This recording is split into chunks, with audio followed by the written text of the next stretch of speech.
One of the things you can buy is the Cyber Tint, the really cool Cyber Tint to go across the back here, and that is $3,000. So you get a $2,500 credit, $3,000 for the tint. I wonder what their cost is on the tint.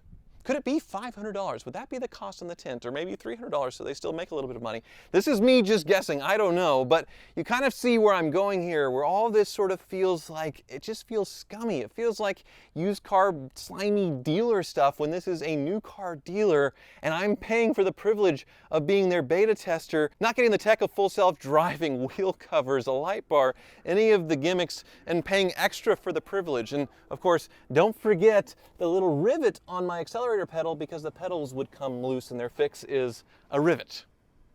So yeah, but that's not the primary reason why I want to get rid of the Cybertruck. Like I said, it's because of the massive depreciation that is coming on this thing. It's enough to where if I wasn't going to lose a fortune, I would like it, enjoy it, drive it. There are some things that I like, but I need to sell it while I still can, and I actually found an EV that is worth owning that is brand new, and I'm actually going to pick that up today and dump the Cybertruck. That is, unless Carmax gives me more. So I am going to take this Cybertruck to Carmax for an appraisal to see what they say, and I have had a few other quotes as well. It's been a journey for sure. So the first sale of a Cybertruck at auction was $244,000. That was dealer only. The next week, $200,000. I covered